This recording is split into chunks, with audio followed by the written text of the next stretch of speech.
Hey guys, and welcome to number 19 of the Derby Career. And to start this episode, we're going to go into the scout report as we're in about mid-December now, and I think it's about the right time to see what these players have been doing. A few players have been absolutely dreadful in form-wise, but then there's others doing very well. Will Hughes is in bad form, but he's actually gone up by 1 to a 75, which is really cool.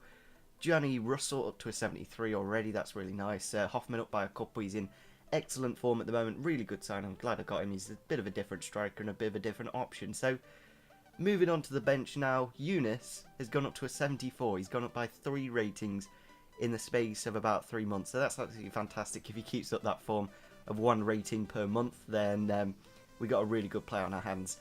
Merkel gone up by a couple. We haven't really played Merkel and Bryson that much. I'm tempted to potentially sell a couple of centre mids in the January transfer window to be able to fund a few players because we are about to hit it at the end of this episode. So if you want to leave any suggestions for the next episode to make some signings, that'd be really cool to see what you guys want. So, into the first game of the episode is against Tottenham Hotspur, a very big game, of course. And we go into the 45th minute of the match here. I'm not too sure if that was Callas or Hughes, but either of them players shouldn't be marking like Higuain, the massive, powerful striker, and they do make it 1-0 there just before half-time. Then we go into the second half here. Dele Alli, obviously on this career mode, he's at Tottenham Hotspur. He was on loan at MK Dons till the end of the season. Does put the ball forwards to Ericsson, and he does make it 2-0 in the 49th minute. And the snow, generally in weather, if it's not clear for me, I find it very difficult to win games. Rain, it's really sluggish. Snow, it's not that bad snow, but it still is a bit annoying, especially in a white Derby kit.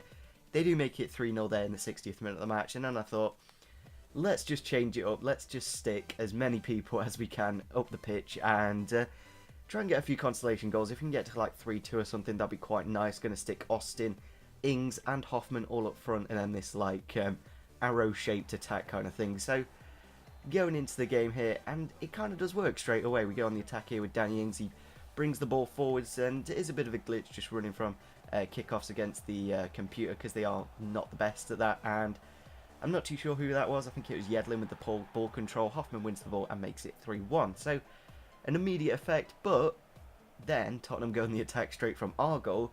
Ericsson with the ball inside to Chadley. Chadley back outside to Ericsson, and then eventually gets the ball into the near post. Nobody marking either of the players. Van Aken trying to do a million things at once, and yeah, we lose the game 4-1. So not exactly the best of results. It is kind of a realistic result, but we really need to be pushing on because our objective for this season is to finish in the top 4.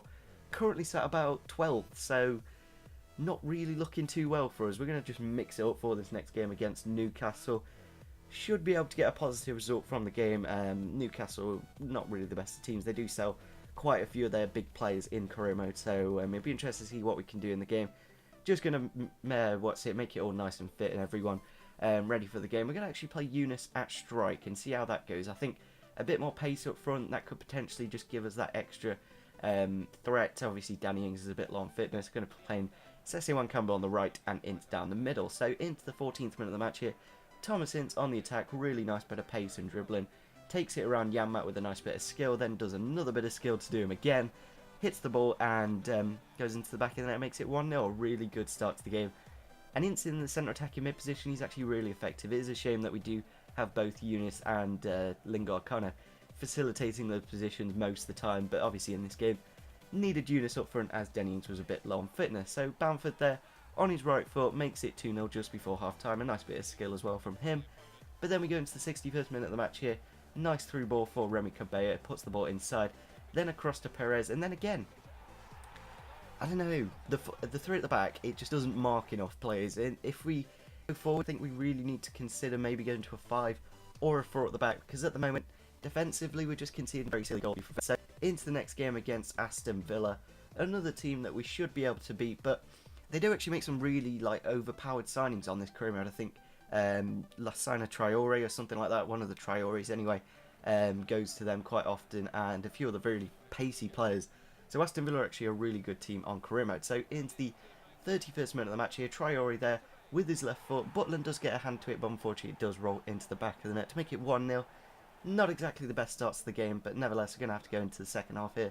In the 60th minute, Traore again picking the ball up on the right hand side. Cuts inside, eventually gets into a dangerous area to give it to Seiler, and eventually just hits it, puts it into the back, and makes it 2-0. So this three at the back, it really isn't working. So I want to see what you guys think. What formation do you think we should play?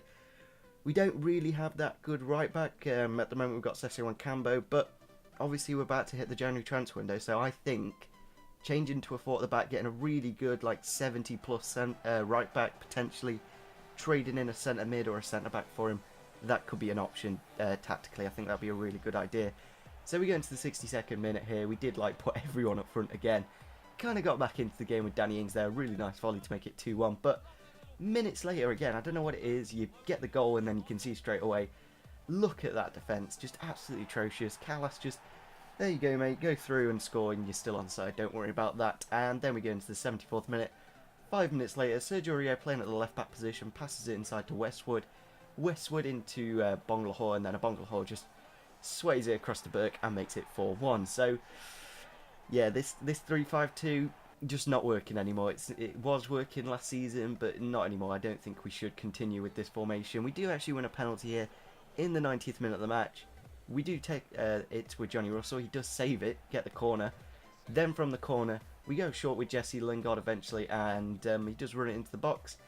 Believe someone is at the near post, quite luckily, and we do make it 4-2 eventually. So it's not the best of results. We really need to be beating teams like Aston Villa if we are going to get a top 4 finish. So leave some suggestions down below on any right back, because at the moment I really don't want to play Sessegnon Cambo, so we're going to just have to keep to the 3-5-2. I believe this is the last game of the episode anyway, so yeah, I don't know, really don't know on what we can do in that right back position. I'm not too sure who we can actually get. Maybe re-signing Christie could be an option, maybe another player. I think going for a new player, that would be really cool to see if they can do any decent in this team. So into the game we go against Stoke, another team that we should be beating.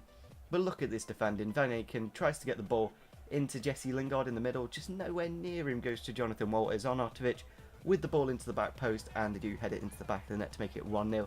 Obviously Butland against his former club. Hopefully we can get a good performance out of him and get some goals. So into the 60th minute of the match here, Aston with the free kick just laid it off to him and made it 1-1. It's actually a really good strike. It's one of the few goals Charlie Austin has actually scored for us. It is a real shame he's not really pushed on and get a lot of goals for us, because I really did expect that from him, and he's just hasn't done it at all. So into the 68th minute, 2 minutes later, Jonathan Walters just chips Butland with a cheeky little goal, something that Messi would kind of do, and Jonathan Walters has done it to make it 2-1, and that is how the game does end. We really need to help this defensive issues. I don't know, maybe a 4-2-3-1, maybe a 4-1-2-1-2, maybe just a 4-4-2, make it really simple and easy. But yeah, leave some suggestions down below tactically and right back wise, because I really don't know. We really need to make some changes in this January transfer window if we're going to have any chance of getting in the top 4. Currently 10 places away at 14th, so nowhere near. Leave some suggestions, subscribe if you're on your channel, smash the like button, and see you soon. Bye.